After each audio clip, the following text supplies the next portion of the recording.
hit the record button. Okay, go for it. Do you want me to hit the record or are you going to do it? Oh, I got it. Oh, okay. Okay, well, thank you for having me tonight as your speaker. I'm really honored to be here. And just a little bit of history on myself. I attended the Biola Apologetics Master's Program, and that's where I met Jane. And we weren't in the same year. I think Jane graduated ahead of me. But by the time I met Jane, she was already doing Ratio Christi. And Jane was the one who really got me interested in Ratio Christi. And she sat down and explained what it was about and everything. And it sounded so great that I put my hat in the ring. And here I am. So I'm really excited to talk about cancel culture tonight. And cancel culture is not a classic apologetics topic. So like if you take classes in apologetics, cancel culture is not going to be one of those. I can guarantee you that. But it is really important related to apologetics and related especially to the Christian faith. So you may know that the biblical mandate for apologetics is 1 Peter 3:15. And it says, "But in your hearts revere Christ as Lord.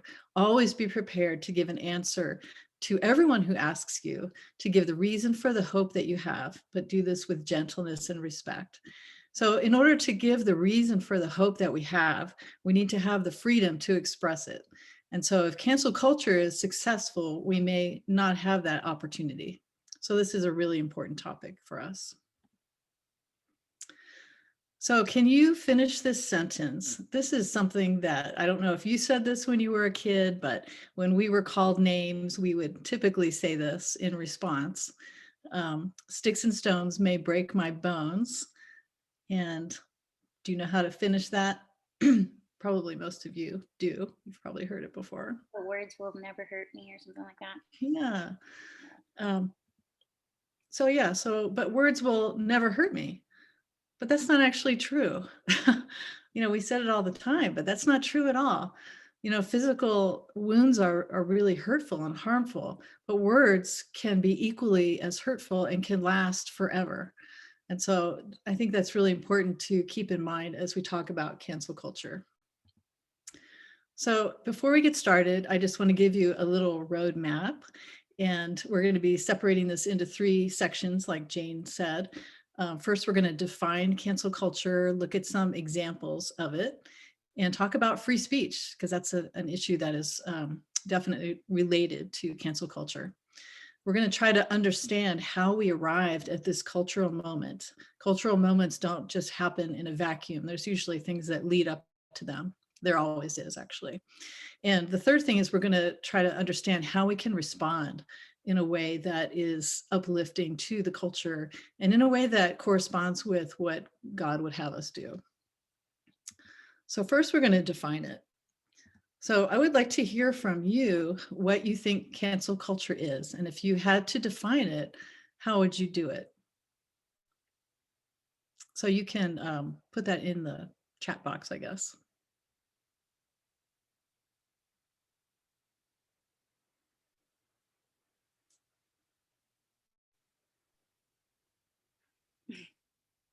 Or you can say it out loud. Or you can say it out loud. Because it might take longer to type it.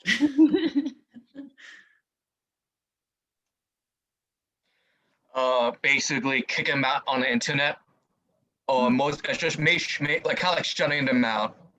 Yep. Caitlin raised her hand. Go ahead, Caitlin. Yeah, I'd say it's when it's often done by the public, and it's directed at someone for often making a public statement or supporting an unaccepted cause, or an unaccepted, or someone else who's been canceled.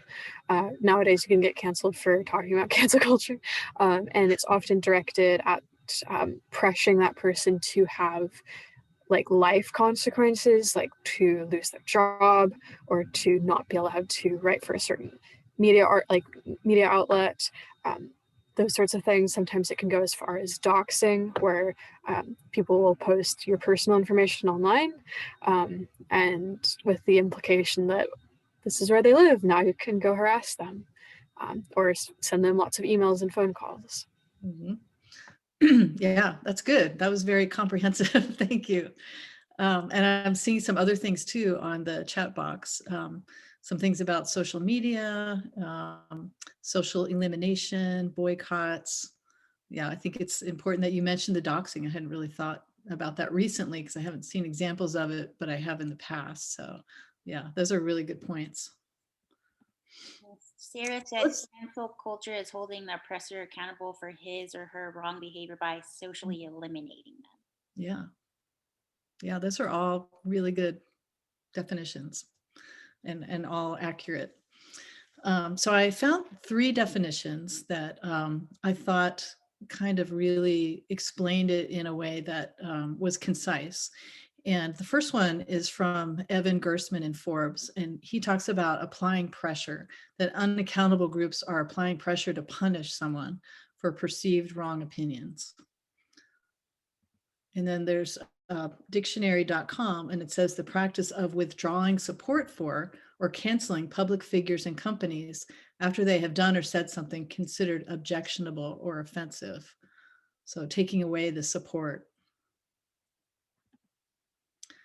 And then there's a book called The Coddling of the American Mind, How Good Intentions and Bad Ideas Are Setting Up a Generation for Failure.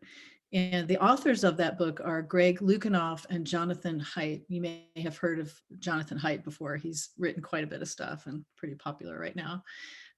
So he is a social psychologist and a professor of ethical leadership at the New York University Stern School of Business.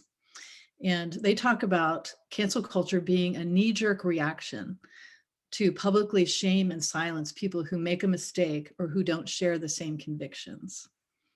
Kind of a reactionary type of thing. And sometimes this can be actually an entertaining hobby, sadly.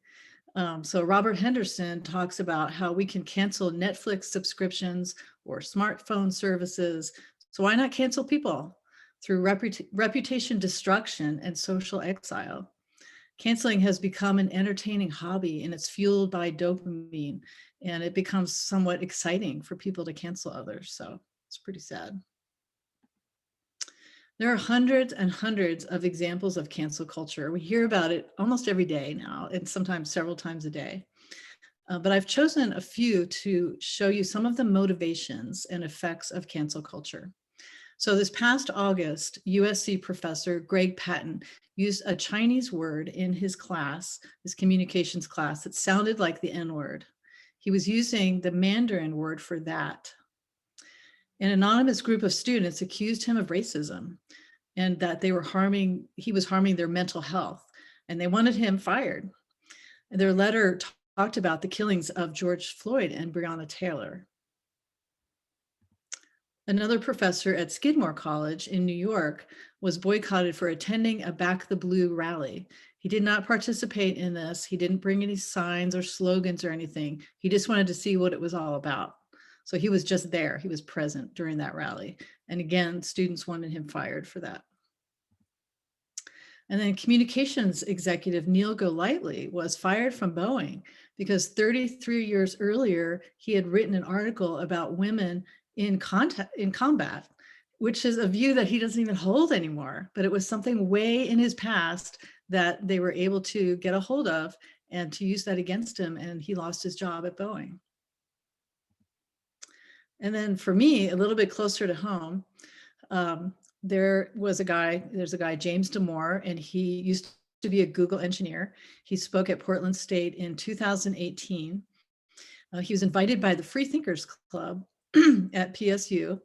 And in the weeks leading up to the event, he was threatened with violence, and the protesters were buying tickets and hoarding them so that no one else could get them. One person said on social media that he was going to bring explosives to the event. So I attended this, and there was a big police presence there, even all throughout the panel discussion. And then halfway through the event, the protesters got up, they walked to the back of the room, they ripped out all the audio cords, so the microphones were dead then, and they knocked over all the audio equipment, and actually push someone to the ground. So the event was not canceled, but they sure did cause a disruption. So what was the big deal about with this guy at Google? So what happened when he was working there is Google asked their employees to weigh in on the diversity statement. And Damore called the culture at Google an ideological echo chamber. He said, while there is discrimination, it's extreme to label all of it as oppression. And, you know, in engineering, there's a lot more males than females. And he said that this is because of biology, excuse me. He said that male to female ratios can partly be explained by biological differences.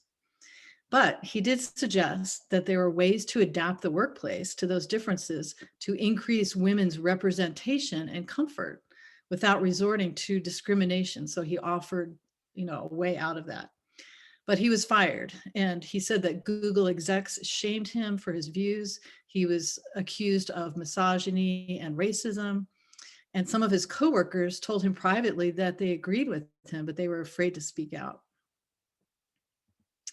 So what are the roots of cancel culture? How did we even get here?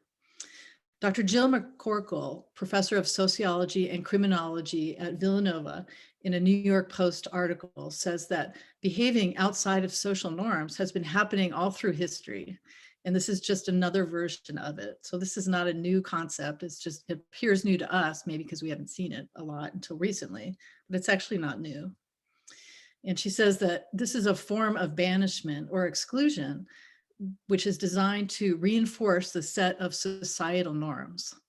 So not a new thing. At the root, cancel culture is a threat to free speech. People who are canceled can no longer express their thoughts. So why is free speech such a big deal? Well, the First Amendment gives us a protection of our free speech.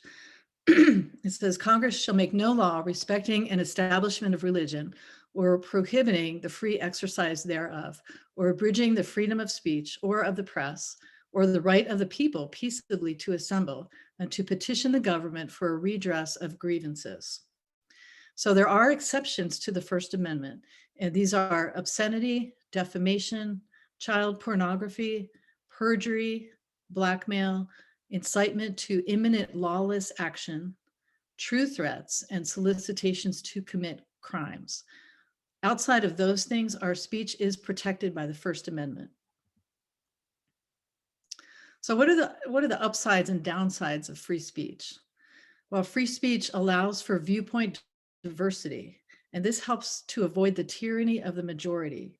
That means that the majority of the population won't be able to take over, that they won't overrun the minority view if we have diversity in thought and in views. Free speech gives us the chance to discern publicly between good ideas and bad ideas, and hopefully the bad ideas will get exposed for what they are. But a danger of free speech is that bad or evil ideas could become popular or influential. That's the risk that we take. And freedom of speech allows us to avoid tyranny of the minority. So some of those people in influential positions like the media or politics or activists cannot force their ideas on the rest of culture, theoretically, if we have free speech. So the bottom line with free speech is that some speech is going to offend others. That's just the way it is. We can't live in a culture where some people won't be offended by things that are said. So I like this quote by Greg Koukl. He's a pretty well-known apologist, if you haven't heard of him. And he says that if we can't, I can't read it because I got my thing on here. If we can't disqualify legitimate discussion, we compromise our ability to know the truth. And I think he makes a really good point there. So let's stop here for a minute and just see if there's any questions. To clarify, I thought free speech is for, not worry about the government attacking us. I thought cancel culture is about, people arguing. I'm just a little confused. So you're thinking that it's a protection from the government? Is that what you're asking? Yeah, I thought free speech is only not worry about the government attacking us. You know, like in China, if I say F the president, I might get executed by America. I'm okay with it. Yeah, I think you're absolutely right. But I don't know what you mean freedom of speech and cancel culture. Right. So freedom of speech allows us to say things besides the things that I listed that we're not able to talk about legally. I mean, child pornography is not going to be something that's protected under free speech, but we are allowed to voice our opinions in public. And that's a lot different from China. I mean, our daughter was in China on a study abroad program, and she was not allowed to talk about Tiananmen Square because the other students didn't even know about it. So, you know, there's a huge line between countries or, you know, places that don't allow for that free, you know, thinking and diversity of speech, and they're not allowed to express their views in a public way. So this is a feature of Western civilization. Yeah, so it's pretty important. Does that answer your question? No. Oh, I'm sorry. I'm just a little confused because I thought free speech is like for the people, not like the government, which is the First Amendment. It's what the First Amendment means. And like I can I can't say, oh, how the First Amendment. Well, I can say what I want, but you still can get canceled, right? Yeah, I think Derry, I think, let me just jump in. I think the question is, like, if you're talking about free speech, that I guess prevents the government from stopping you, but that doesn't constitutionally talk about, you know, when you're saying free speech, you know, that doesn't mean individuals like on a private basis can't, "Oh, I don't want that, and I want this person," whatever, you know, private companies can do that. Maybe that's the distinction being asked, I think. I don't know. Maybe that's what is being asked. Like, isn't free speech rights just to protect us from the government infringing on that and not one another? Like, we can certainly do that, right? Yeah, that's what I mean.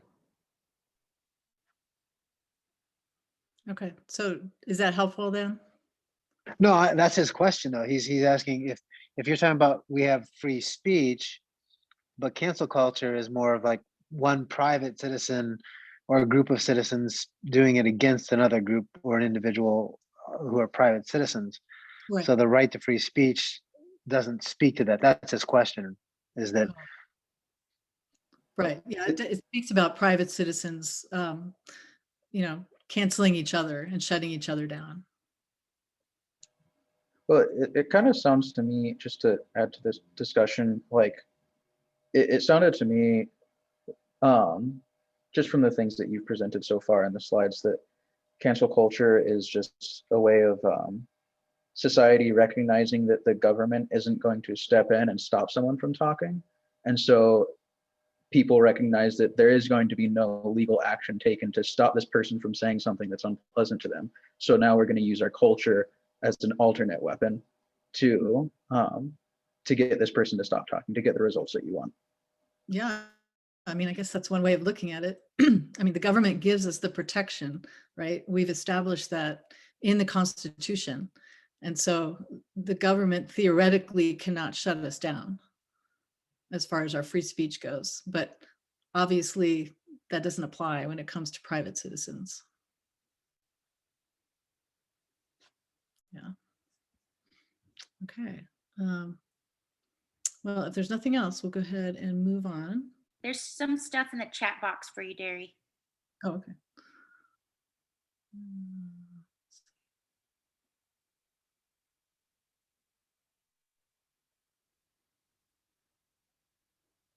Okay. All of the Bill of Rights are to prevent the government from controlling people. But this is because the government is not the highest source of authority, but rather inalienable rights from the creator. Thus, the principle is broader. Okay, that's from Joe, Joe Whitchurch. Yes, yeah, I agree with that. I think it is a broader principle if we recognize that, you know, that God has given us human rights just for the very fact that we're made in his image. And, yeah, it's much broader than the government giving us rights. But our government is based on the Judeo-Christian ethic, and so that's where we stand out from other cultures and other societies, I think.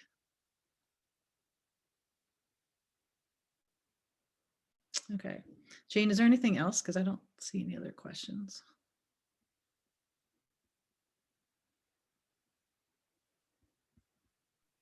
Oh, somebody just said something. Sarah said, when free speech is redefined to not include hate speech, and hate speech is equivocated to mean the opposite of free speech, this kind of oppression can become legit. Mm-hmm. That's true. Yep, that is definitely true. I agree with that. Yeah. Okay. Also, what's your opinion about the Queen of England? No, I mean the Queen, like family getting canceled right now. Oh, because of Harry and him deciding not to participate in like the royal duties and stuff. Is that what you're talking about? No, recently Oprah Winfrey have a meeting with Henry's family at Canada. I'm very clouded, and the royal family getting canceled because of one of the Harry's wife said found some racist things at the royal family. Specifically, they worry about the child being much darker. That's the most recent cancel culture right now. Okay. Yeah, I haven't really heard the specifics of that, so I don't know if I can really speak to that. How about the Dr. Seuss thing? Yes, I have heard about that. Yes, Dr. Seuss. Yeah, so that I think that is that's an interesting example of cancel culture. And we're going to talk about that a little bit, about how it can be kind of retroactive. And we did sort of reference it when we talked about Neil Golightly from Boeing, that he was canceled for something in the past. And, it seems to me that some of Dr. Seuss's books are objectionable. But, apparently he's being totally canceled, even his other books. I mean, everything from what I've understood is, kind of put on that list of things that you shouldn't read. So, I think it's hard to adjudicate sometimes, because I don't think that his other books are necessarily offensive in any way, but to take those particular ones and point out that, there's some issues here with these things, and they're at least racially insensitive, no question. So I think that's appropriate.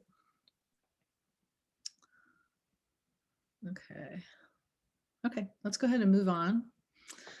So the second part is we're going to talk about how to understand where cancel culture came from. So we looked at what it is, we looked at the roots of it and some examples, and we talked about free speech. So how did we get to where we are today? So as I mentioned earlier, no cultural phenomenon comes out of a vacuum. We have to look to the past to understand why things are the way they are right now. And there's been a huge cultural shift in like the last 40 to 50 years.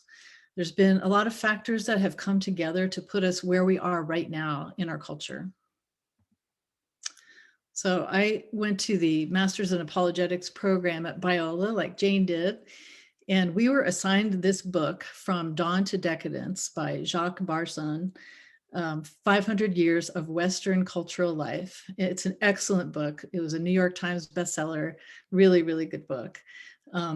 Everyone complained about it because it was 800 pages long and our course was only 4 weeks long. And so that meant 200 pages a week. And that was on top of everything else that we were doing. So, we made it through that. But there was one thing in that book that really stood out to me, and it still stands out to me today. It was pretty compelling. And that was his chapter on modernism.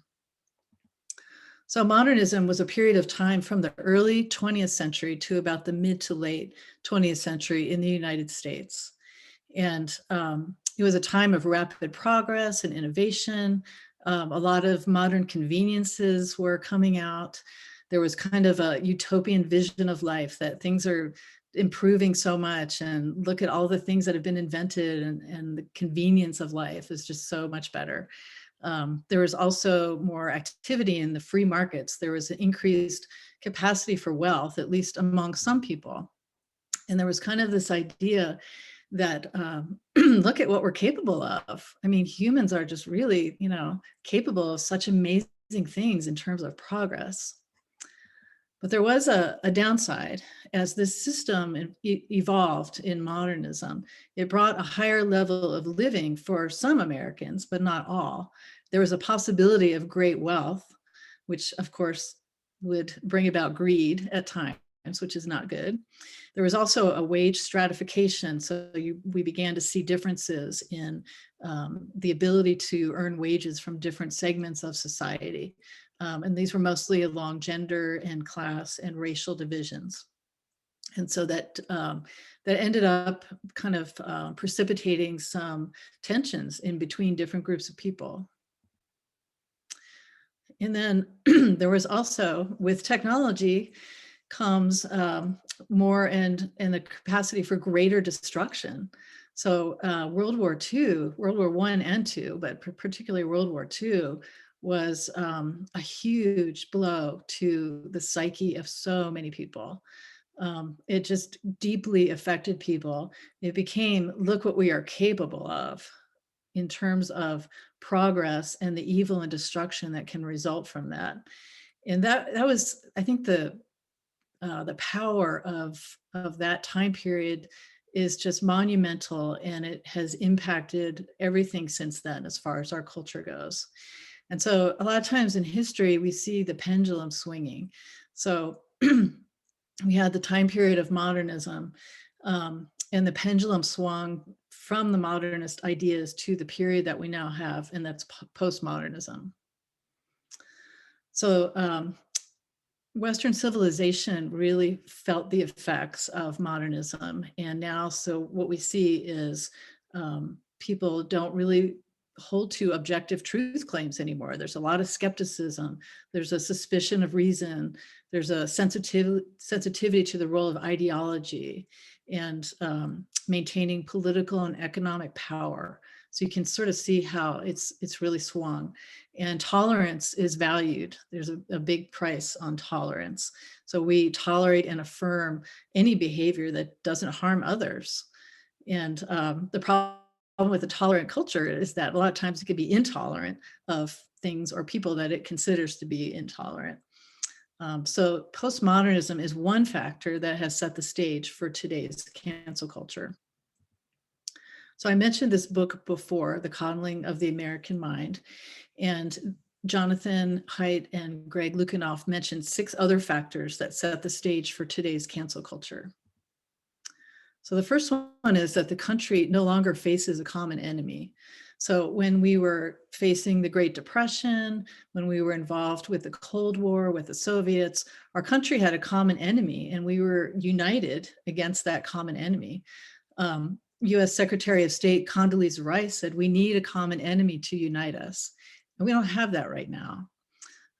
We see that in this century, we have a high degree of polarization politically and a high distrust of government, but that was not the case up until recently. There's also increased self-segregation or tribalism in the United States. People are separated in terms of demographics. Republicans tend to be older, white, rural, male, and Christian, and Democrats tend to be young, non-white, urban, female, and non-religious. I mean, this isn't the case all the time, of course, but statistically, this is the way it kind of shakes out. We also have a media environment that fosters division. And I want to camp out on this for a little while because this is really, really important, and it really has a lot to do with what we're looking at right now. So this started in the 1990s when we started having cable channels. And we all of a sudden had channels that were promoting different things or talking about things differently according to party lines and things like that. And that was very divisive. That was kind of the beginning of what we have now. I don't know if you've seen this movie or not, The Social Dilemma. I think it's still on Netflix. If you haven't seen it, I highly, highly recommend that you watch it. It's actually very well done. It's part documentary and part drama. And they interview the founders of the big tech platforms. So Facebook, Google, Twitter, and other platforms. And these guys all say that we started out with this noble idea of bringing people together, fostering a social conversation. And, we thought maybe that it wouldn't turn out to be such a great thing, but, it kind of took over and it became something that we really had never intended for it to be. This movie talks about how the algorithms of these social media platforms are designed to be addictive, to, kind of confirm the things that we're putting on there and to show us things based on what we've already input into the system. And they harvest our data. They take our data and they use that for advertisements. They refer to people on it as users. So, I think it's really important not to underestimate the huge role that social media is playing in the cancel culture. So let's take a look at how this has progressed. So in 2006, Facebook changed its membership requirement from college age and opened it up to persons of any age. From 2007 to 2012, adolescents began using Twitter, Instagram, Tumblr, Snapchat, and others. Some positive things actually came out of this. Gen Zers tend to drink and smoke less. They're safer drivers and they wait longer to have sex. But a negative trend is that teens started spending more time alone and they were socially isolated. And they became victims of the addictive nature of the social media platforms. So the mental health crisis that has resulted, and this is primarily anxiety and depression, in teens took a dramatic rise starting in 2011. And that was the same time that digital media was really becoming popular among that age group. So another factor that set the stage for today's cancel culture is the mounting hostility in the government and around political issues. And I don't really need to tell you anything more because you've seen that in the last year. The parties don't see each other as legitimate rivals anymore, but as enemies.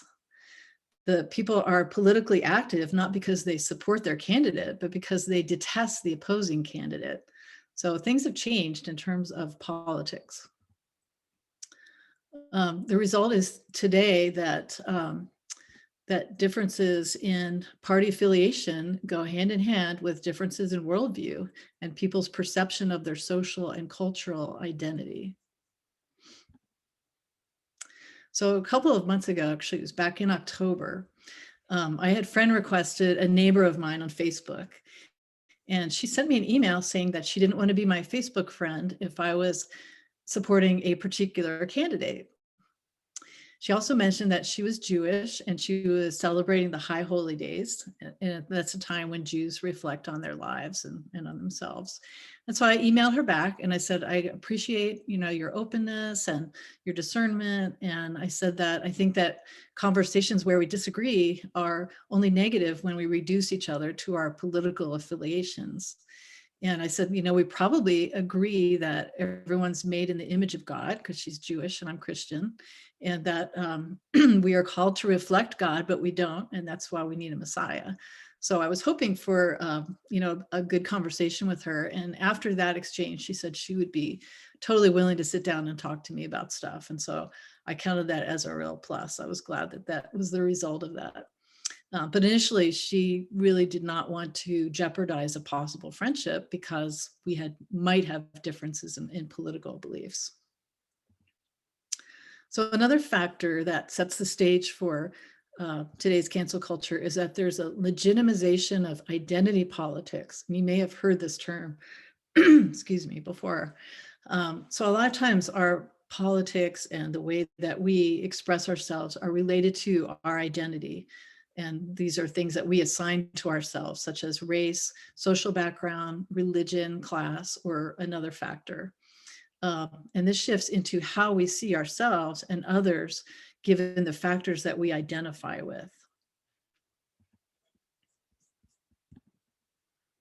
So there's a psychology behind social identity. And I think this is really interesting. And our sense of identity is shaped by the social groups that we belong to. So, as Christians, we believe that our identity, our essential identity, is in the image of God. But when we assign identity to ourselves or others, a lot of times we're assigning it based on some other factors. Cognitive dissonance forces our brains to choose to either stick to a brand or a celebrity and change our values, or cancel the brand or celebrity and stick to our values. So a lot of times we're choosing between our values and something else, another socially identifying factor. And when we disagree with other people's values now, we just don't dismiss them in private. Instead, we urge their cancellation and we say, hey, we don't accept this person, we don't accept their values, and we don't think anyone else should either. And so that's where cancel culture is coming from in terms of social identity.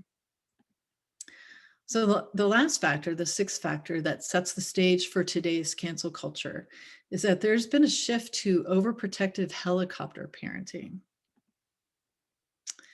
And so I'm going to share with you something that you might find interesting. We're going to go back to the 70s for a minute here. We're going to talk about why children of the 70s should not even be alive today. So when I was a kid, we grew up playing lawn darts. They were called jarts at the time. I don't know why, but they were. And it was a really fun game, but it was really dangerous. And it was finally outlawed after thousands of kids got hurt and 3 kids actually died. Really sad. We didn't have seatbelts at all. We didn't ride on the roof like this either, but we didn't have seatbelts. My brother and I would be in the back seat all over the place, on the floor, on the seat, on the deck, everywhere. Totally unharnessed. People everywhere smoked, usually with the windows closed. And there was no smoking areas or anything like that. It was literally in your face. And lots of people were trying to get tan. I don't remember even sunscreen being talked about that much. I certainly didn't wear it. I would do everything that I could actually to get more tan. Nobody wore a helmet if we were biking or skateboarding or roller skating or anything like that. No, helmets weren't even a thing at all. And this mom's not even watching her kid really. So our parents would just send us out in the morning and they didn't even know where we were all day. They were just like, okay, we'll see you at dinner. That doesn't happen anymore. And when we got hurt, our parents kind of laughed and just said, buck up, you're going to be okay. And playgrounds were entirely made of metal. So you can imagine in the summer what that was like to go down a slide or something. But we didn't have the cushy things on the bottom that you can, walk across, and it's all spongy. It was on the asphalt or the cement. So, and the metal was hot enough to burn your skin. So it was pretty bad.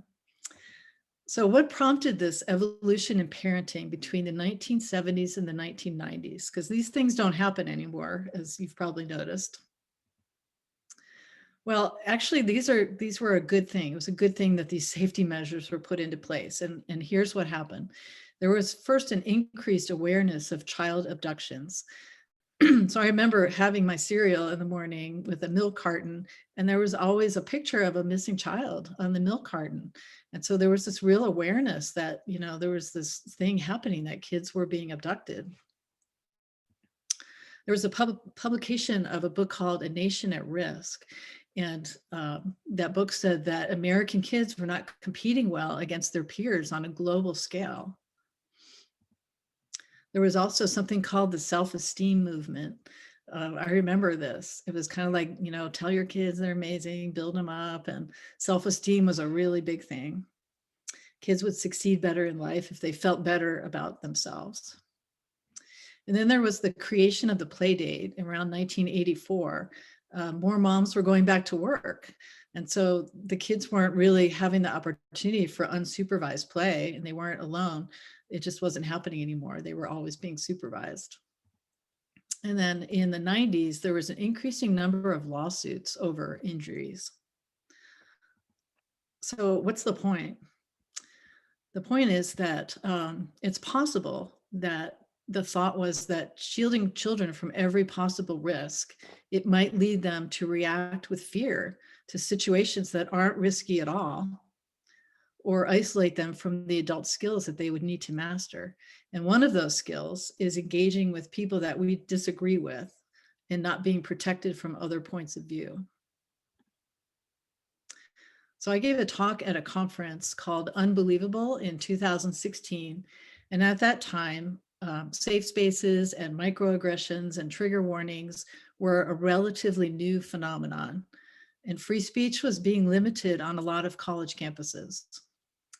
And so while a lot of things may have started out for noble reasons, as a protection for people who had been harmed or for people who were marginalized, it began to morph into something that put all forms of speech under a microscope and had an idea that anything that was in any way offensive needed to be immediately shut down.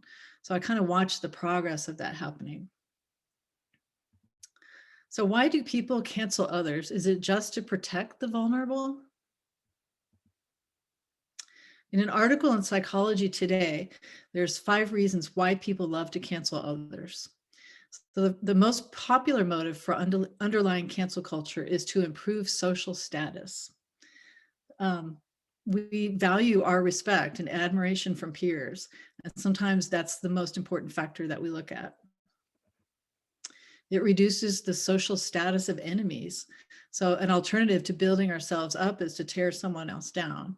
It's easier to unite people around tearing another person down, sadly. It strengthens social bonds. People like to unite around a common purpose. It gives us a feeling of solidarity. It forces enemies to reveal themselves. It allows people to identify who's loyal to the movement. If people ask for evidence of the infraction or question the severity of the wrongdoing, or even debate cancel culture, they might be considered unfaithful to the cause. And it produces fast rewards. The social rewards are immediate. Most people like the immediate rewards that they get rather than taking time to engage with ideas on a more meaningful level. So let's stop here again for questions. To clarify, so cancel culture is basically combat guy, tribalism, media,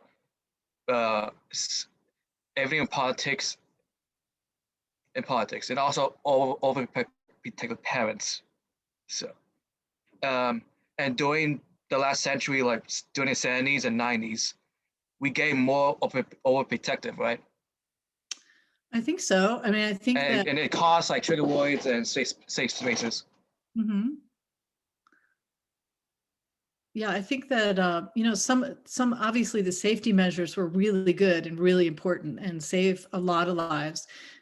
Kids under 14 have a much lower death rate from, you know, all of those factors, the safety factors that should have been put in place before that.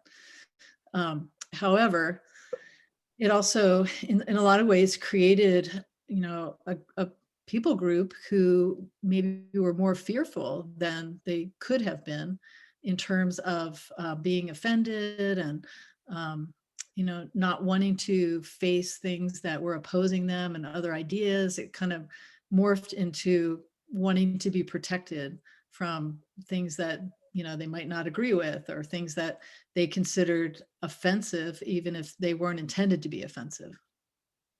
To clarify, what's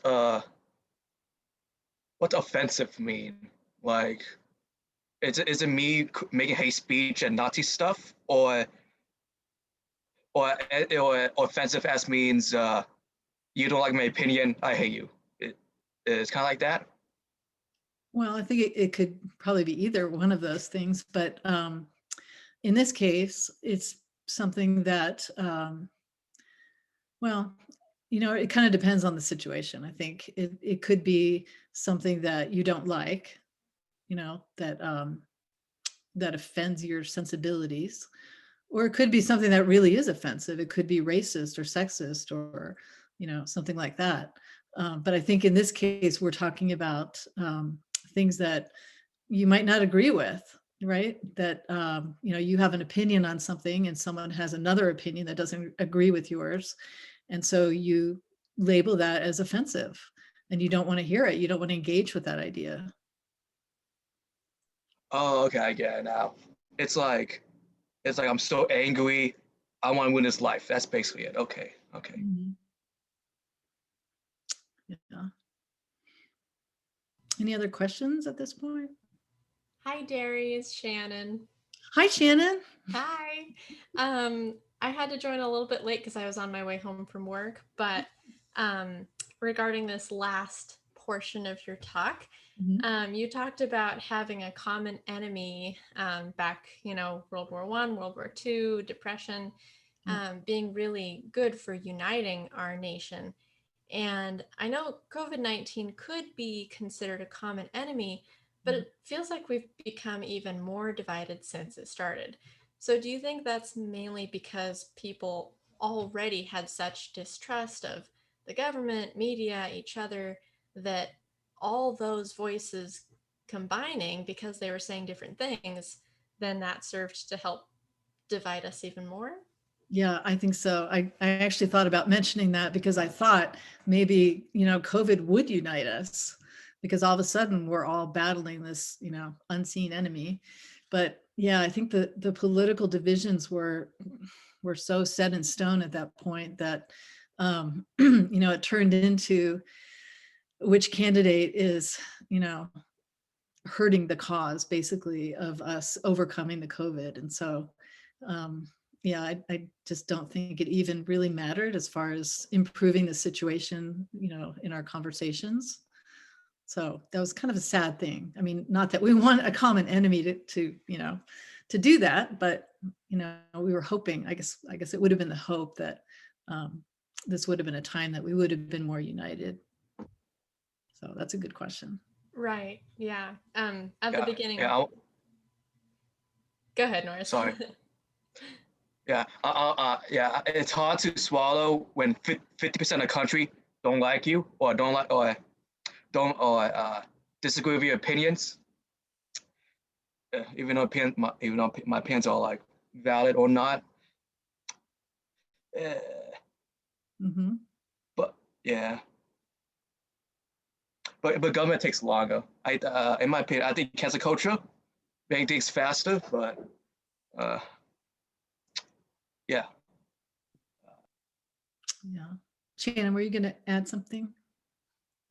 Oh, not anything important. I was just saying, like you, at the beginning of COVID, I was thinking about, hey, maybe this will help us all come together to kind of fight this one, because everyone wants to be healthy, right? And everybody, but then of course nobody knew who to believe. So that was a little disappointing. Yeah. Yeah, I think there was such a distrust in the government at that point that, yeah, it just wasn't going to happen just because, there was just no agreement on how to solve the issue. And a lot of people didn't really know, in the government didn't really know what they were doing because we haven't faced this before either. So yeah. I have a question about the social media segment, and the thought was kind of spurred by like the fact that I go to such a large university that it's like there's so many different clubs and groups of people. Like you're never gonna meet everyone, that kind of thing. Like even someone that like unless you intentionally seek them out, you're not gonna run into them again before you graduate by chance, right? And so I was thinking that like social media is like, it's kind of like that, but on a much larger scale. And I was kind of wondering about like the having divisive or different ways of thinking, where it's like in the past people had to figure out how to get along with each other despite their disagreements, but nowadays the moment you disagree with someone, like you can just go online and instantly find a group of 100 or 1,000 people who all think like, who have the checklist of exactly how you think, and all the people who agree with you, and you can find that in an instant now. Whereas many years ago, it would be impossible to find that group because they're spread out through the world. Yeah, absolutely. I think there's a lot of confirmation bias, I mean, not just the algorithms, but, people, it's all your friends, right? And a lot of times they want to agree with you on things and not mix those waters up too much. But we're in a big, when we're on social media, we're in such a big community, like you said, all of a sudden there's, I mean, some of us have hundreds of friends or 1,000 friends on Facebook or Instagram or something. And so, all of a sudden you've got a big swell of people. And Twitter, I mean, Twitter doesn't take, too much to get a Twitter mob going. So yeah, social media has changed the face of the conversation in so many ways. So like I said, if you haven't watched The Social Dilemma, I mean, it'll open your eyes. It really will. To play devil's advocate, is this cancel culture same thing during the gay marriage thing? Basically, Christians don't like gay marriage, so they just shun everyone who agree or disagree about gay marriage. But more generalized, in the past, the mistreatment of gay people with doing all religions against them. It's hard to say this. I'm trying to say is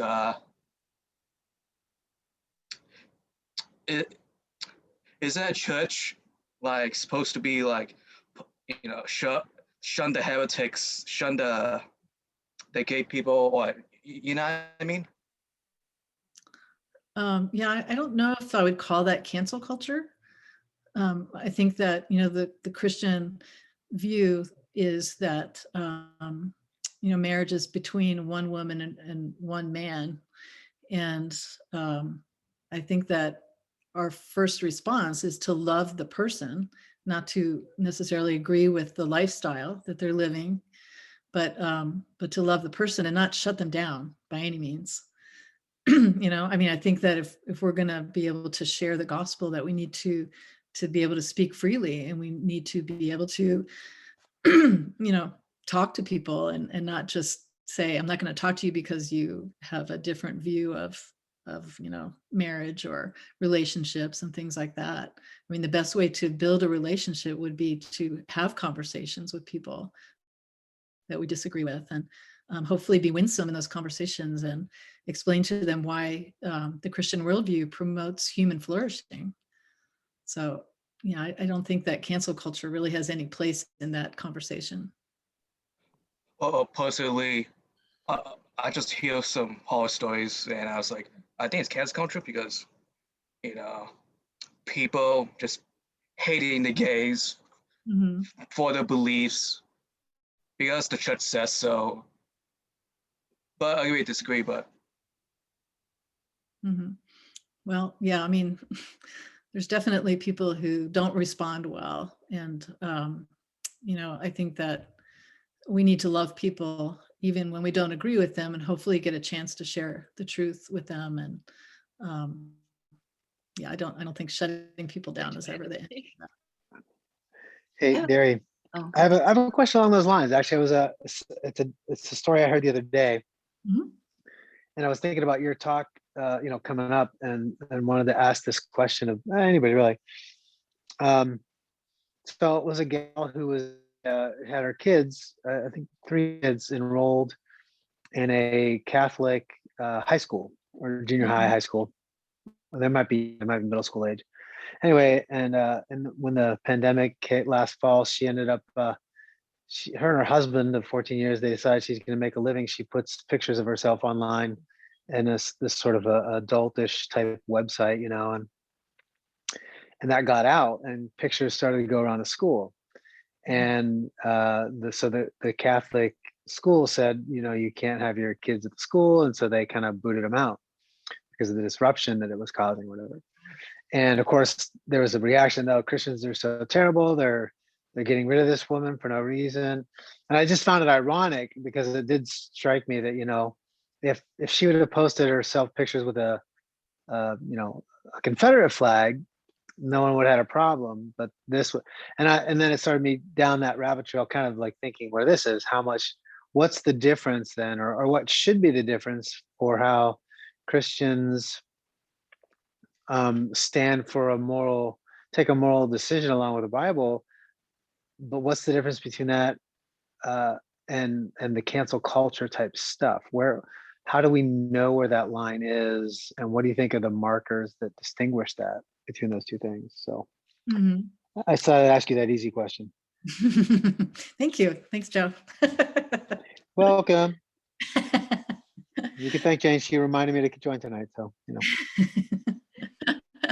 Yeah, that's a good question. I think that there might be a difference there between, so was this mom and her kids, like, were they no longer allowed to attend the school? Yeah, they booted out the three kids because the mom found out she was doing this, and the pictures got around the school. Yeah. Wow. Yeah. Well, I don't know. I mean, that sounds like, kind of sounds like a form maybe of cancel culture, just because of the motivation. I mean, if it was dealt with in a way that was just, you know, we're not going to have a conversation with you about this, and we're not going to try to help you to understand where the Christian worldview is, and why we have a problem with your lifestyle, I guess, then that probably would be cancel culture. I mean, not to allow her to respond and not to have that conversation, because cancel culture, usually there's no way of having a conversation. You're just done. You're shut down. You're gone. So yeah, I mean, that could, I guess, be a form of cancel culture. I mean, it's banishment, right? We talked about that in the beginning. Can I speak to that a little bit? Oh, sure. Yeah. Sorry. No. I wrote a paper about cancel culture, and it wasn't like a long paper, but I got to thinking about the differences between, it was basically about the moral argument, and that cancel culture is really the enforcement arm, or like the punishment arm for the moral system that is, I think maybe connected to critical theory, actually. And so, you know, in all moral systems, there's like moral laws, and then there's transgressions, and then there's ways that we enforce the transgression, or we punish, or whatever. And those exist universally. And so anyways, cancel culture would be, I think in Derry, in the beginning, when you were talking about we were discussing about, you know, what's the difference between cancel culture and free speech and all these kinds of things. And like we do, you know, the Christian, any moral system has a version of canceling, or a version of, forgive me if I'm not like super articulate about this, but it has some way to deal with transgressions. But what's unique about cancel culture, and so it's not that like Christianity or the system that's in play in the United States cultural level doesn't do that at all. We do, even in free speech, we have like our limitations, and if you violate those, there's consequences. But cancel culture is really unique in the sense that, I don't know, maybe like I would say like our laws are based on one accepted system, but cancel culture is almost like the punishment arm for a system that I see, maybe like critical theory system, the cultural Marxism that's trying to like take over, if that makes sense. And so it's a lot, I mean, obviously it has a lot of different like ways it came about, but it is a lot different than the Christian faith, even though it's, you know, I don't know, am I making any kind of sense? Does that make sense at all? Yeah, I think so. I'm going to actually talk about that a little bit more as we go on. Okay. Yeah, I think that, yeah, well, I'll just leave that because I'm going to talk about that. But I think you're right. I mean, there's a moral system, right? And so there's a moral system within Christianity, but there's actually a moral system outside of Christianity that doesn't appeal to God, but is more of like a subjective type of morality. And sometimes people feel that those morals have been violated, even if it's a socially constructed moral that they feel is violated, then they feel justified in canceling someone. So, the morality can come from different places. I mean, true morality is objective and based on God's moral law, but when people create their own system, then they can operate in the rules of that system and whatever that looks like, and that would involve canceling. So yeah, I agree with you, and it has no place in Christianity. Yeah, I think it's also why there's a lot of like virtue signaling that's connected to cancel culture, but we could talk about that later. Yeah, that was good. Thank you. Okay, let's go ahead and move on. So we're going to talk about responding. How do we respond to this?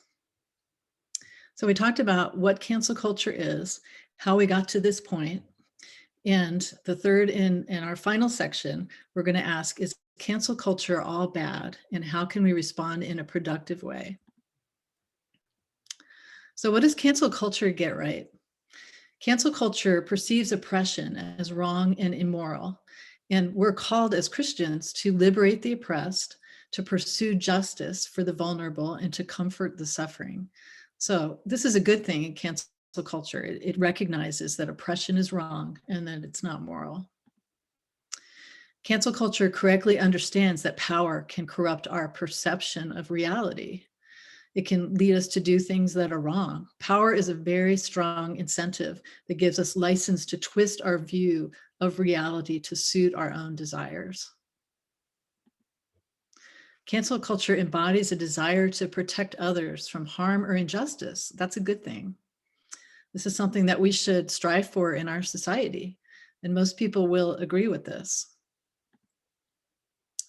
But what does it get wrong? It encourages people to trust their feelings rather than being rational.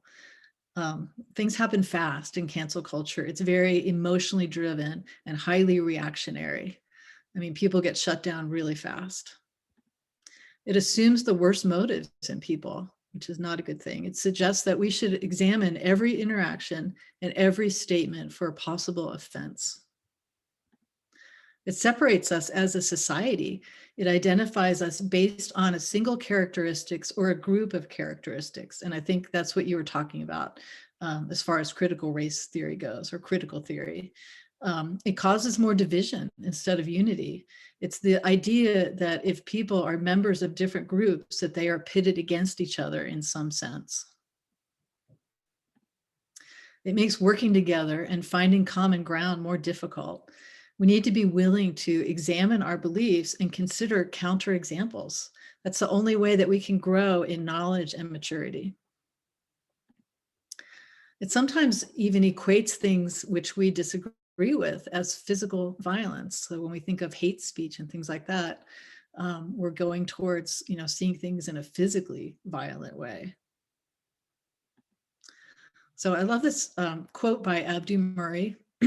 He says that we confuse disagreeing with someone's beliefs with disrespecting the person. In fact, we've confused the difference between people and ideas altogether. Where we once used to be able to challenge a person's beliefs without necessarily denigrating that person, we now think that challenging certain beliefs is the same thing as denigrating the person who holds them.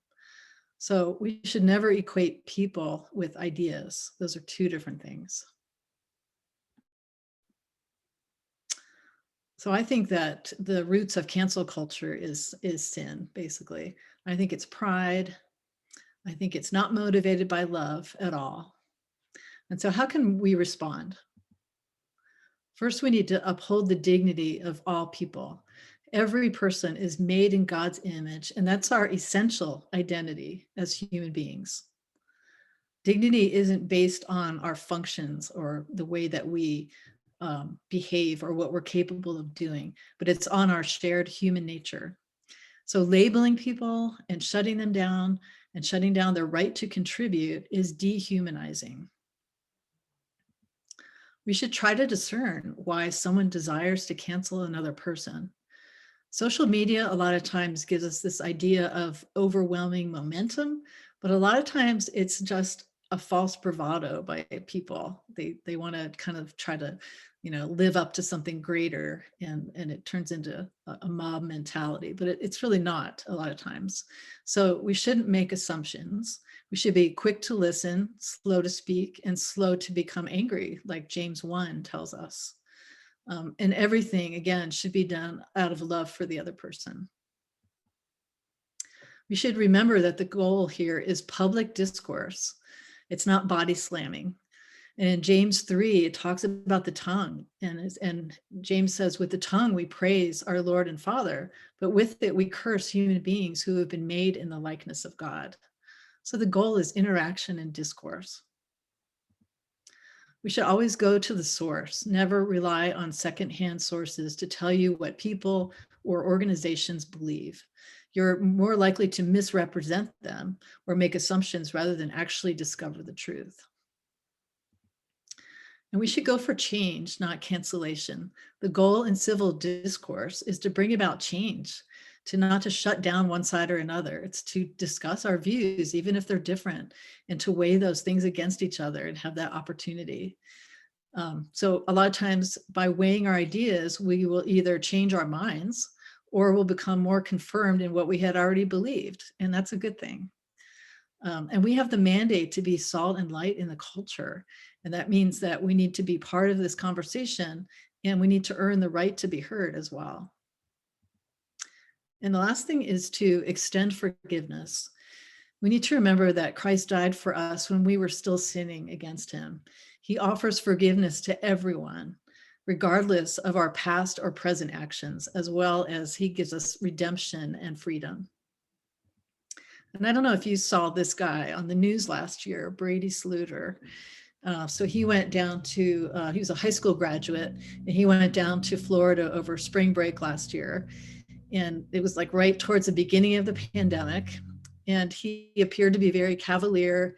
He was uncaring. And he said, if I get corona, I get corona. At the end of the day, I'm not going to let it stop me. And he has since apologized for his statements and his actions. And I think he should be forgiven and not have that episode follow him for the rest of his life. We've all done things that we regret and that we might be ashamed of in the past. And God doesn't hold that against us. He doesn't cancel us. He cancels our sin. And so we should have that same forgiveness for other people and encourage them to find healing. The only way to grow in a moral sense is to have the freedom to think about our actions and willingly adjust. So at the end of the day, if you are a follower of Christ, that means that you represent him. We're ambassadors for Christ. And Christ gave us the ministry of reconciliation because God is making his appeal through us. So any questions now that we're coming to the end? What if I'm a victim of cancel culture? Okay, like for me, I said some sexist stuff, and also I did some political stuff, and people don't like that, and people just don't even look at me. What should I do? I think that the first thing, if we realize that we've done something like that, is to repent before God. And then after that, to apologize to whoever we have offended, if that's possible, and to make restitution to them if we need to. And then, if people are canceling us, I think that we need to, hopefully plead our case in front of them and explain that, we regret what we've done, just like that student, that former student did, and hope to find forgiveness. And, there's no way to predict if people will actually forgive us or not for what we've done, but we can hope for that. And, just keep the lines of communication open and hope to have a conversation with people who want to shut you down. sometimes there's not a lot we can do about it, but I think just trying to respond in a Christ-like manner is probably the best thing that we can do.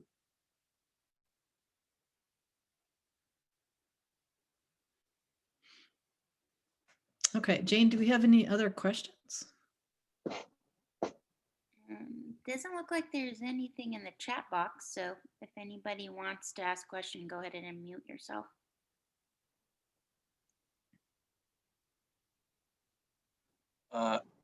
In my opinion, actually, let me think about this. All right, anybody else? Charles, go ahead. We'll say I think you started first. The interesting thing about the cancel culture situation is this notion that something really is wrong. You've done something that's absolutely objectionable. And that can segue towards the second premise of the moral argument if you have a discussion with somebody about the existence of God, because they really do believe something is wrong, so much so that they're willing to cancel or silence the opposite view. The other thing that you got me thinking about, Derry, was the idea of authority. What's the source of authority that's driving the different views in the cancel culture? So if you could touch on that, I'd like to hear what you have to say. Yeah, I mean, it's kind of like the way that I responded about the moral argument is that, if people don't have a relationship with God, then they are their own authority, and their morality is their own subjective morality. And so they're appealing to that, or they're appealing to the morality of the masses. They're appealing to some sense of morality that a group of people have established. So, there's no really overarching objective morality per se. Hello. What's your opinion about the Metoo movement? That's a good question. Yeah. I think that there's been a lot of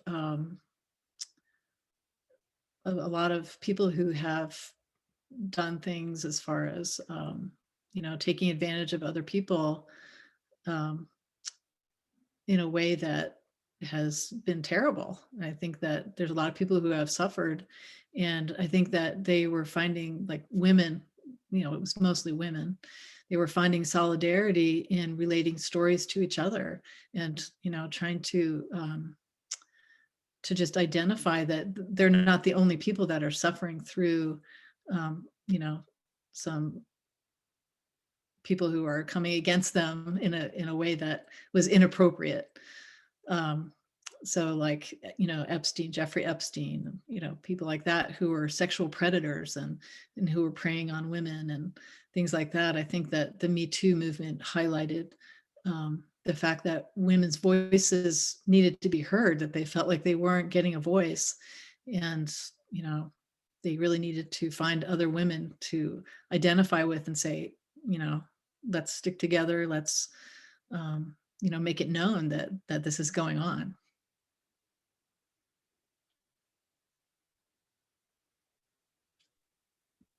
Derry, there's a question from Shay. It says, was Christ being crucified an example of cancel culture? Wow. I would like to hear someone else's opinion on that. Yeah, what do you all think about that? I was going to say, there's an interesting thread that keeps coming up where it's almost like a category type thing, where cancel culture is a type or a historical instance of boycott or power against what is seen as outside of the bounds of morality. So, I mean, if you identify that term too broadly, you're not talking about cancel culture quite historically anymore. You're talking about a general reaction that people have, as Sarah was saying, to guard a moral system. Yeah.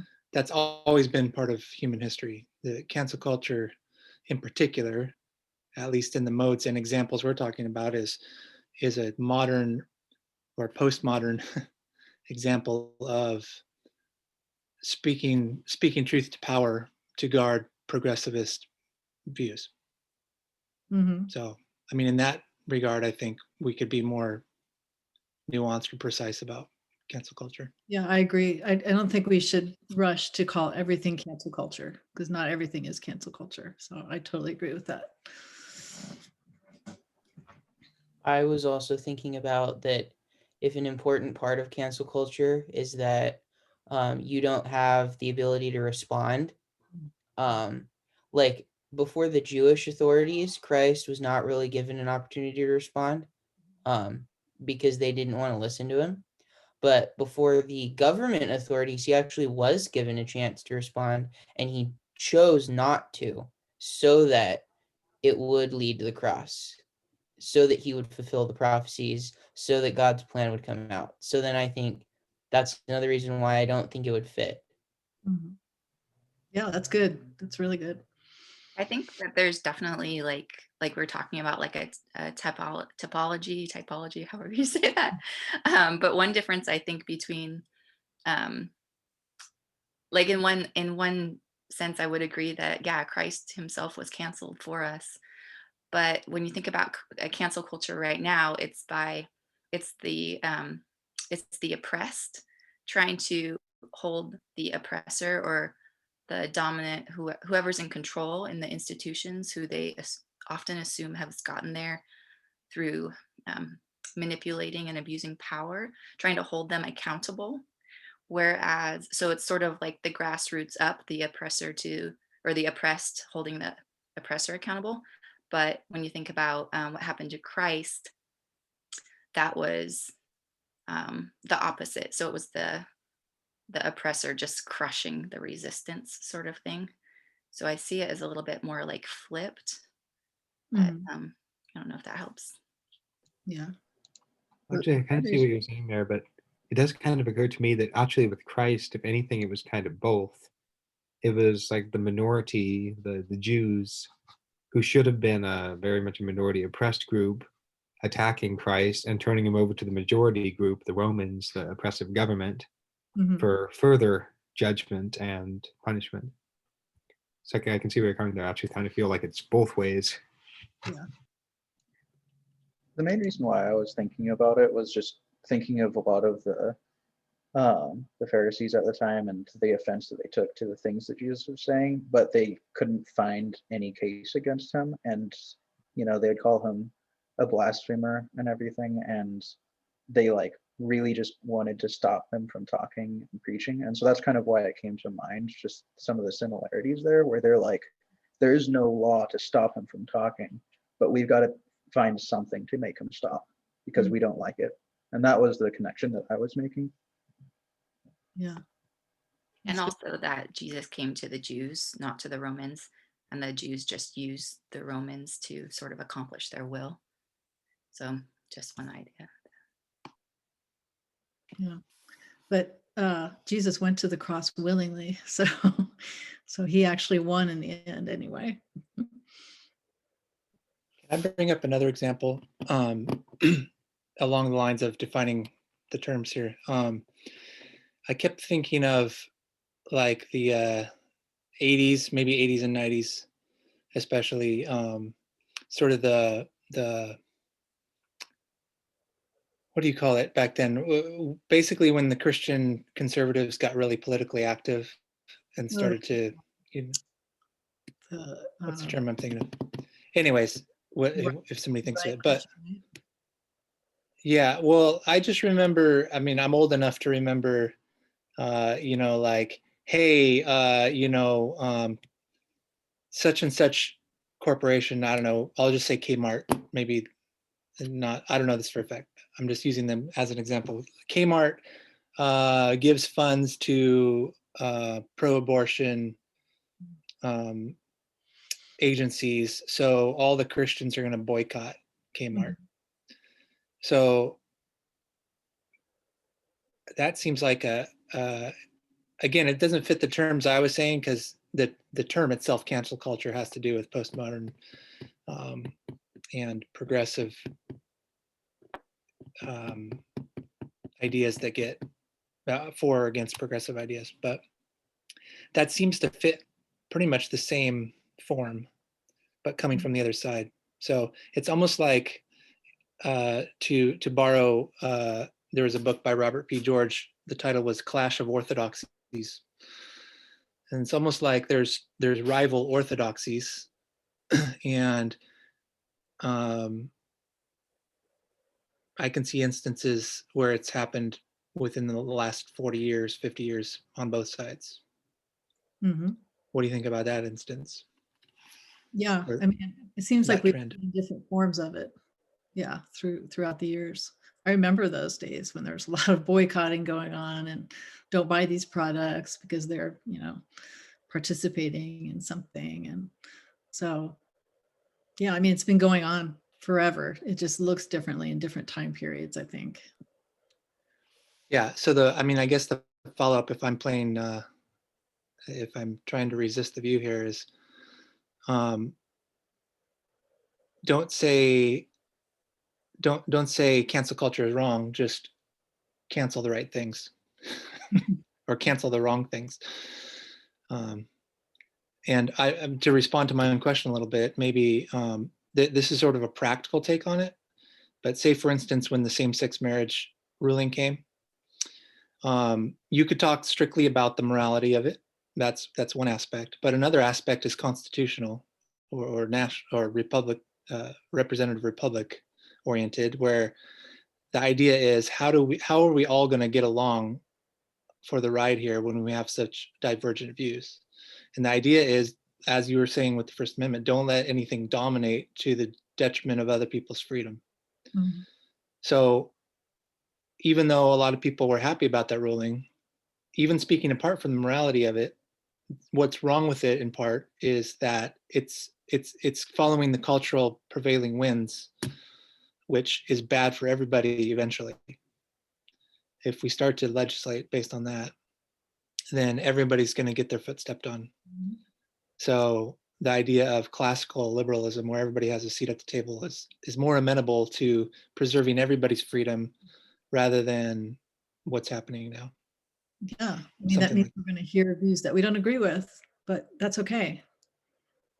Because we want to have the freedom ourselves to be able to, speak out about what we believe in. So, what do you think? Right. Oh, go ahead. Final comment, I was just going to say, and if I'm right about that, it's a pragmatic way of selling the idea of let's talk rather than cancel to even somebody that you totally agree with or disagree with. What do you think of the sort of amusement aspect, where there's sort of this feeding frenzy of once someone starts getting a movement against them, it kind of marks them like killer bees when they sting someone, mark them with a scent or a pheromone that triggers all the others to attack. Yeah. It seems like you get all these people trying to cancel someone, and if questioned closely at all, they have no idea who this person or organization even is, or what they even really did, apart from a very vague accusation.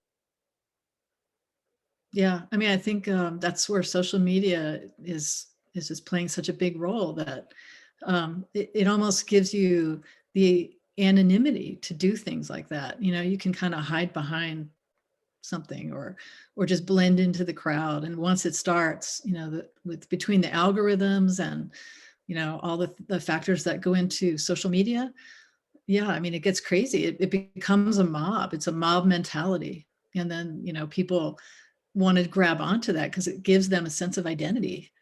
So yeah, it's terrible. That social media has been very unhelpful in a lot of ways.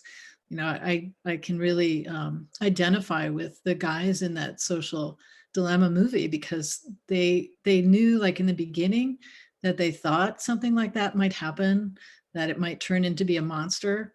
And as it started unfolding and they started seeing what was happening and how, people were really being used by companies and the big tech corporations, as commodities. I mean, they started just getting really uncomfortable, and then they would bring up the topic of ethics, and no one would want to even talk about it because that was going to cut down on the bottom line. And so, yeah, it's just, yeah, I mean, you really have to be careful with that. And there's a lot of good things to social media. I mean, I was adopted as a baby, and I found my birth sister a couple of years ago, and that's pretty cool. But there's also a lot of downsides to it. So it's something that we really have to be careful with.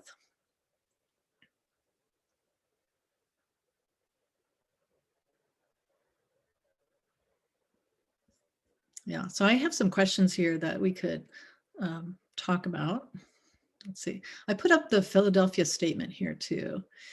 And this is online. You can just go to, I think it's philadelphiastatement.org, or the phillystatement.org.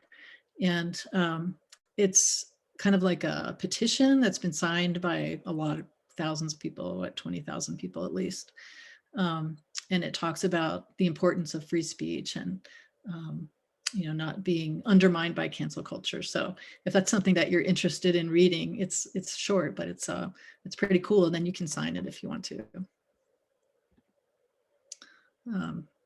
Yeah, I can go back to this, but so what do you think the difference is between a legitimate argument and an ad hominem attack? And where do we see that playing out in culture?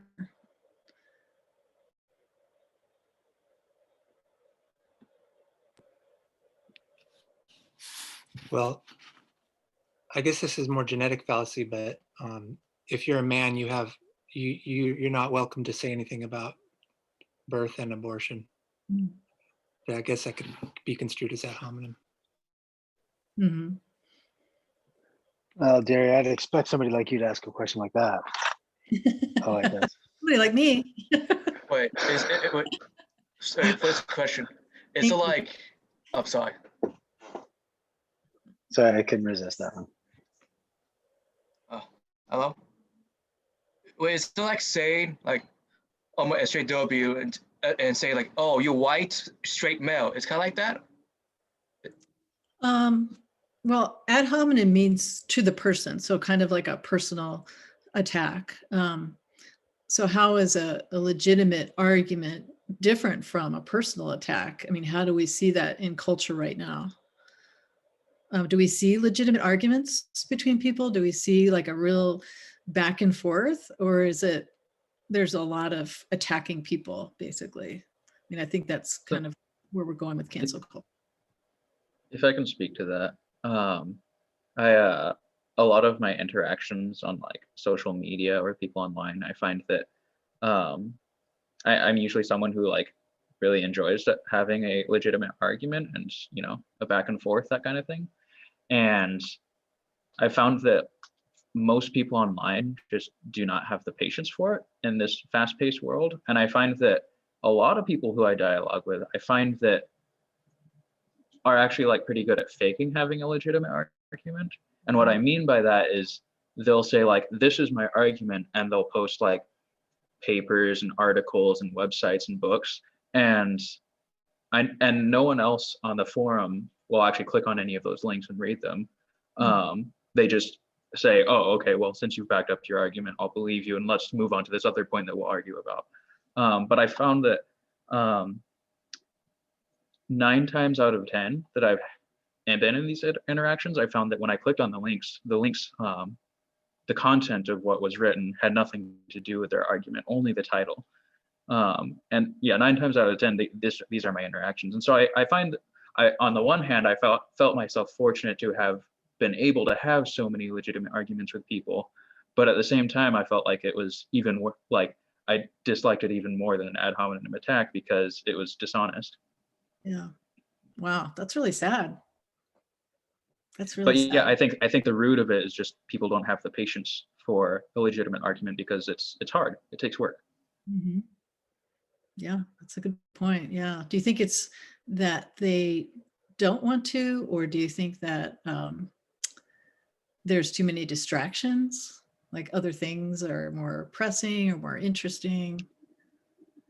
Caitlin? Yeah, I think there's some distractions, but I think part of it is also connected to some people don't really know the depth of their point of view. And so, because some of them, like, if you go two or three steps into their argument, it kind of destroys itself, but they're not willing to go past the first step because they don't want to disagree with their point of view. That's my guess. Sorry. Yeah, I totally agree, Shay. I think there's so many factors that are at play here, and one of them is definitely like the patience and the format, like the lack of time. I think another one is lack of experience. It's hard to find people, at least in my generation, that have any sort of training in critical thinking, especially from like public schools. And I was public school, so I'm not dissing on going to the public school. And so, but one thing that I think is a particularly vicious cycle related to like basically the internet forums or the comment sections, the things I said I'd never go into. Thankfully, I'm just a passive observer most times, basically always. But anyway, so is that, and this actually relates to Derry's comment on or presentation on the Imago Dei that she did recently. So I think our identity is wrapped up in our values so much that if someone disagrees with our values, we see it as a personal attack. And I think that's fed because people literally attack each other for having different values online, because we have like this anonymous like face, like, or even less obscure than like a profile picture. It's just a small face. Like people will say things to each other online and just attack each other. And so to the point where I'll have dialogues with my close friends even that I love and respect. And as soon as something gets somewhat controversial, you can tell that the eggshells are like everywhere, where if there starts to be too much disagreement, you can tell that there's more tension. People are more likely to feel hurt. And so it's this negative feedback loop of, if you disagree with me, it's an identity attack because I've seen that happen before. So the people who believe that must actually be like cruel or evil or unintelligent. So they can't be reasoned with. So I might as well just attack them. And it just perpetuates itself. Wow. That's really sad.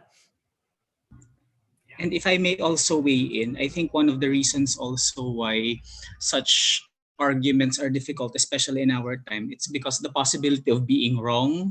And I mean, if the parenting cycle have shifted from an objective side to a more subjective side, the idea that I could be wrong all my life would also torment me for some reasons or another. That's why people don't want to change. People don't want to go into arguments, because it would mean that they have to change the whole ideology of their lives.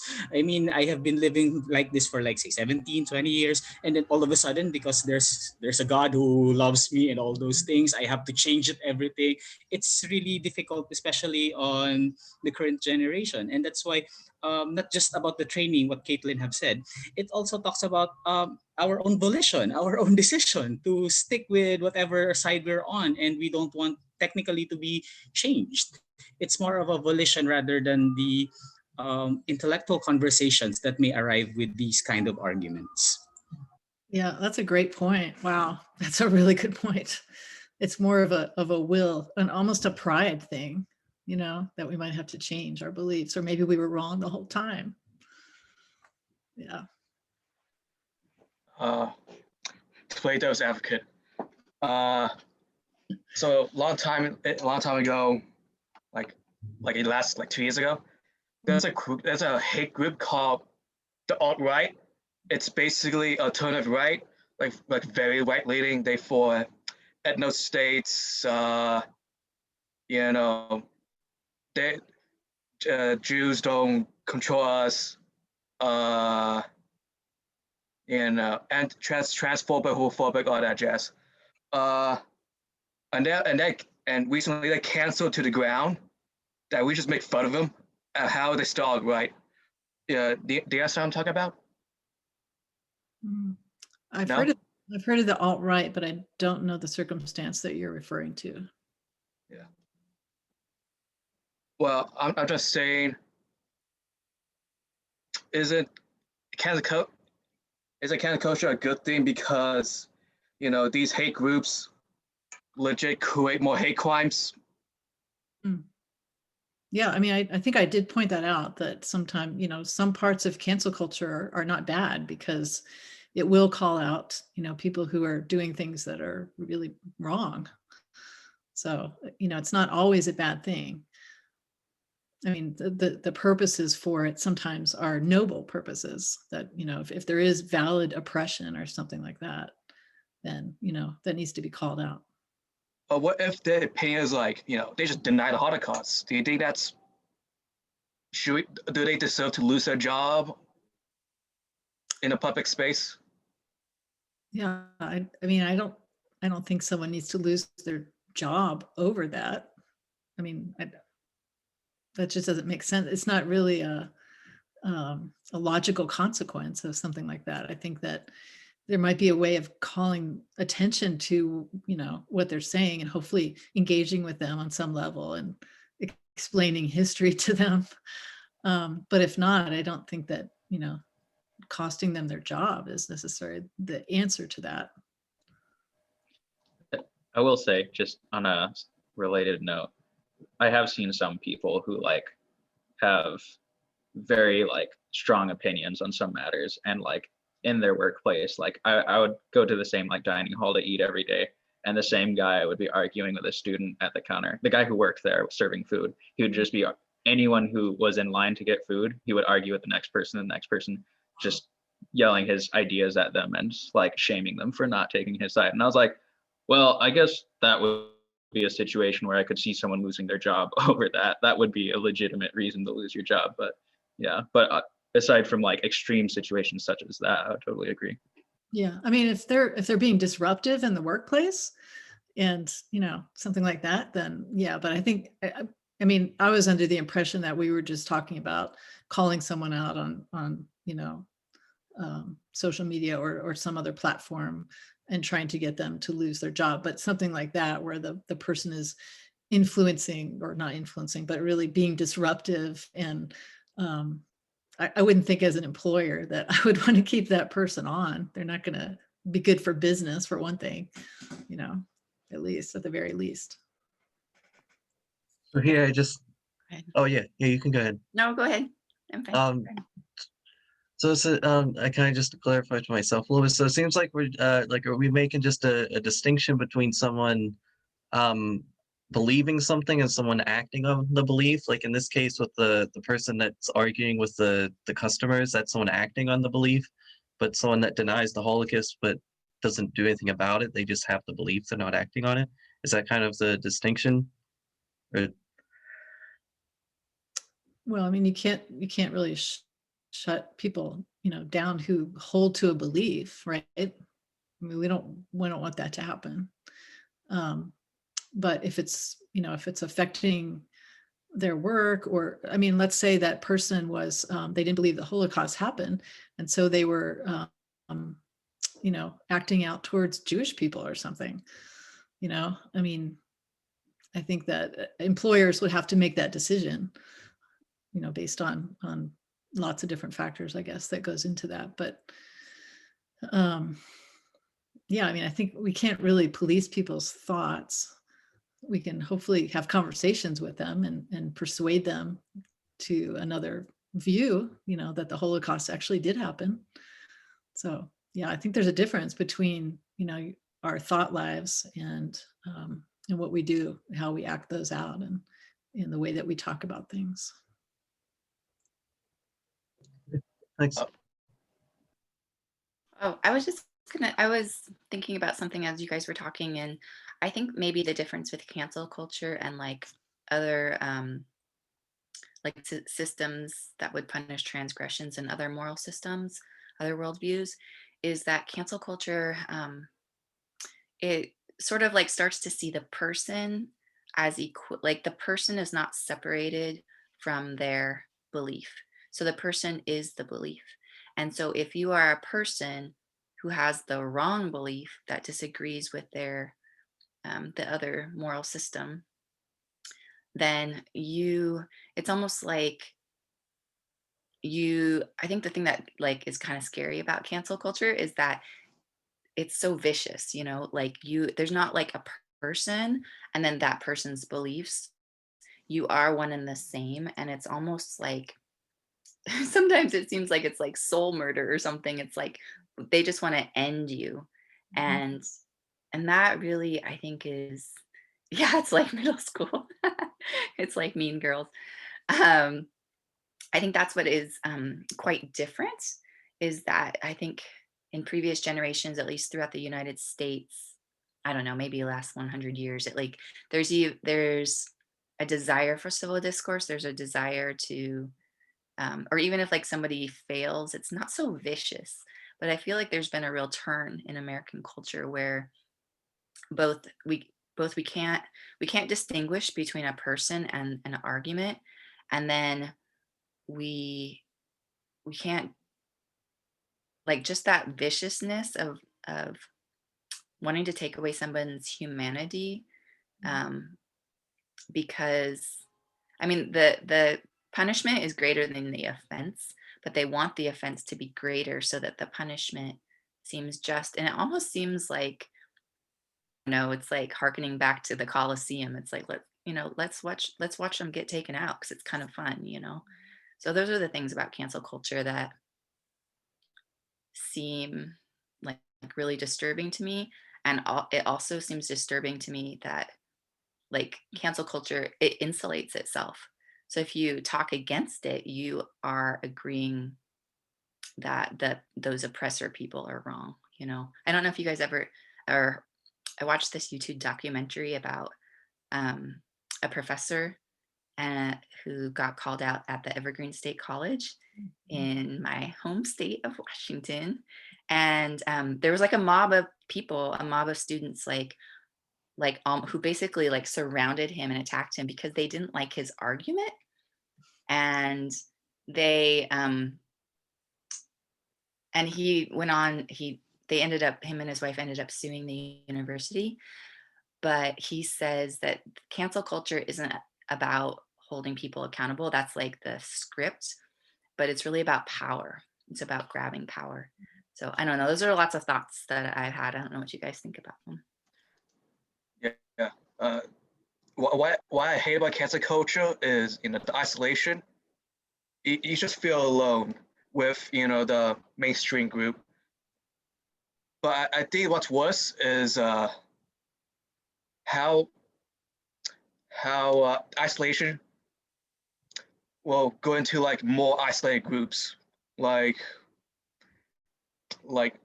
if you get canceled, there's no one group. The only group is the alt-right, the hidden depths of the internet, the crazy socialist Antifa group, which like if you got canceled, you might go to extreme paths to life, which is scary for me. Does that make sense? Mm-hmm.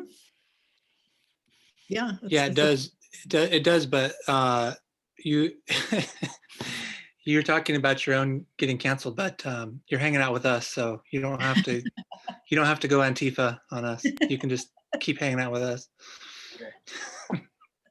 To clarify, I'm an atheist. Yeah. This club's cool. So yeah. We're not going to cancel you. Yeah. One more thing. So last week, I have a heated argument with the speaker about transphobia. It's a very heated argument. Long story short, basically, the speaker uses the Bible against being against trans people, not saying the pronouns, tell them they're disgusting, tell me to I'm not gonna say that. Tell trans people that the soldier is more violent than actual hate crime. And I think I asked him, does opinions dangerous?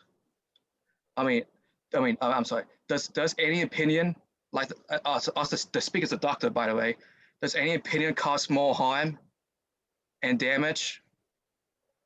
Does that make sense?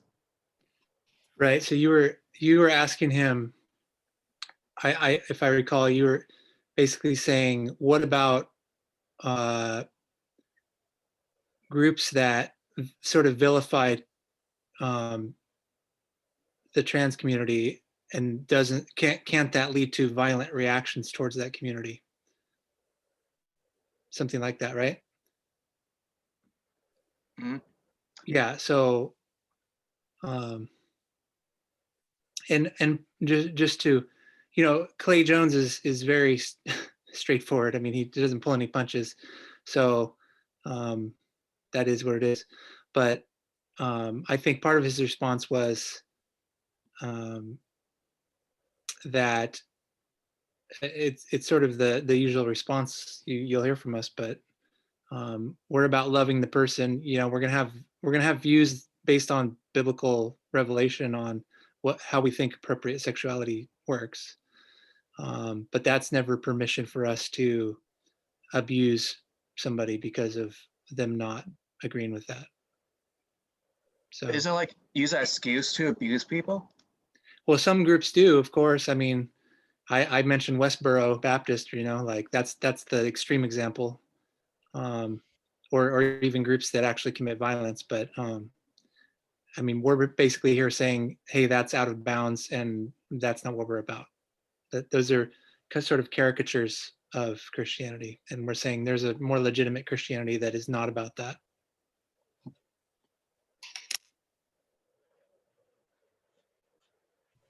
Derry, if I can speak to this question you just put up. Sure. So I think I've heard this before, people saying speech is violence and a tool of oppression. Well, I think the interesting thing about that is that if you think of a frying pan can be used as a tool of violence, and it can hurt, but it can also be used to make delicious food and amazing cornbread, and it can be used for beautiful things as well as terrible things. And this question makes me think of the moments in Paul's letters, like Colossians chapter 4, where he says, "Let your speech always be gracious, seasoned with salt, so that you can know how to answer every single person." And so, yes, I think it's true. Speech can be used for putting others down and for oppressing others, and it can be misused. But it can also be used to bring fresh ideas and to build people up. And I think I would want to answer those leaders by asking them to also consider times throughout history and throughout literary history and things like that, where speech has been used to spur people on to to good works, to spur people on to encourage them and to be better people. And I think there's two sides to that coin, just like a frying pan. That's a good point. Yep, I agree with you completely. Yeah. Has anybody else heard of this before about speech being violence? I've heard it said, but Okay. I certainly have as well. And at least the way you phrase it, it's particularly ironic because you have it phrased as thought leaders. I just get so many 1984 vibes from that. But what is so true is that language and speech, it's the transmission of ideas. And so in order to be able to say, to have thought leaders that say that speech is violence, you have to have speech. And so yet again, you have the ability to even progress what is desired, which is what is ultimately desired. And I love Shannon's response, and I don't want to distract at all from Shannon's great breakdown of the topic. But like what is ultimately desired is what Shannon was talking about, is us to use our speech for good things, for truth and for love and for beauty. And so that's what's actually being desired, assumably, or justice. But the problem is that actually having communication of ideas is necessary for the pursuit of any of those, because how can you improve, how can you grow if you can't communicate outside of yourself? I think a speech is an understanding that we need people besides ourselves. Yeah, that's good. That's really good. It makes me think about James and the power of the tongue. You know, he talks about the tongue being like a ship's rudder, and it being just sort of set loose, really, and among the parts of the body, the one that can cause the most trouble and the most division. But also, like Shannon said, the one that can also praise God, and praise each other and build each other up. So yeah, I think it's important to think about speech and the power that we have to be able to talk and to be able to use our speech in ways that bring glory to God. So we're almost at the end of our time, I think. Looks like it's almost 9 o'clock. So I did have one more question. And I think this might just be sort of self-explanatory. But why would we want to protect the rights of other people who we don't agree with as far as free speech goes? I was just gonna real quick speak to the last question. Okay, yeah. Sorry, I missed the opportunity, but I really appreciated what Shannon and Caitlin said, and I was just gonna say that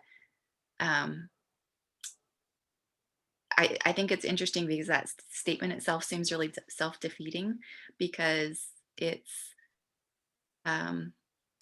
talking about I'm sorry, I can't read it. I can't see what it is anymore, but it's the leaders. Basically, it's talking. Yeah, sorry, I can't remember. Here we go. Oh yeah, so so these people are saying that it's utilized by the powerful against the weak. But the very people who are saying that are the influential power holders within the university, and they're using speech to communicate their ideas. So they're perpetrating violence against us if we were to take what they're saying at face value. And so I just think when you're asking how Christians should respond, I think that it's really important that we learn, just as like a instant thing is to see if what they're claiming stands against what they're saying themselves, or if it's so self-defeating. I think Greg Koukl calls it committing suicide or whatever. But if the argument, you know what I mean? And so this very argument that they are oppressing us by speaking against this. And so I just think that's like one thing that's really important to note. Yeah, that's good. Yeah, it is kind of self-defeating. Yeah. Okay, well. Oh yeah, Dr. Seuss. What do you guys think about Dr. Seuss? Personally, in my opinion, if the free market want to remove things, it's okay. It's just I don't like the mostly right-leaning people like Tucker Carlson just complain so much, everyone's just overreacting. Also, Mr. Potato Head. But personally, I believe the free market should be okay with canceling people. At least it's not the government canceling people, which is really bad. Yeah, I think that's more 1984 than That would be bad. That would definitely be bad. And I don't want to be a doomsday person, but if there's enough individuals who feel that cancel culture is okay, then theoretically it could, at one point become the government feeling it's okay. So it could be a slippery slope. So I think we need to really be, be vigilant as far as our free speech rights go, and not let anything come in the way of that. So, well, it's 9:00. Jane, did you have any closing statements? Thank you, Derry. That's all Here, I can say. So you guys could go ahead and thank Derry for giving up her time to speak with us all. Oh, well, thank you for having me. I hope it was helpful. Yeah, I think it is, especially with the cultural climate we're in right now, and just to help people think about what is cancel culture and what do we do to kind of help maybe combat it or find ways to have more conversations that aren't as, I guess, canceling. All right. What do you have up next, Jane? What's next week? Next week we have Daniel's dad. I forgot, what's your dad's first name again, Daniel? I just know that he has the same last name as you. Eric. Yeah, so he's going to be talking about the connection between Passover and Easter.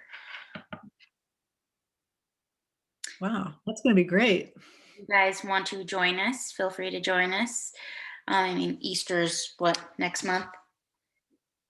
So it'll be kind of a cool thing to see how those two things connect with one another. Can I just say, I can pretty much guarantee what he's going to cover is a presentation you haven't ever encountered. So it's definitely going to be new information for you. Cool. Yeah, so I guess that's it for tonight, and we hope to see you guys next week. And thank you again, Derry. All right. Bye, everybody. Good night, everybody. Thank you, Derry. You're welcome. Wait, Chris, to clarify about that, the trans thing. So you said it's out of love, not hate, and it's just his opinion. Am I? Can I say it again? Yeah. So even in the conversation tonight, we were talking about the distinction between a person's ideas and the person themselves. Like you could have different ideas than somebody else, but you shouldn't like treat the person bad. You just might disagree, right? You disagree about ideas, but that doesn't mean you treat somebody wrong. So it's that same ethic, like, so yeah, like a Christian is going to obviously believe in God and believe in the Bible and try to abide by that, right? And try to communicate what they think is true. So if somebody says, okay, you're a Christian, what do you think about trans? They're going to say, well, based on the ethics that I believe in, I think it's wrong. But then if they're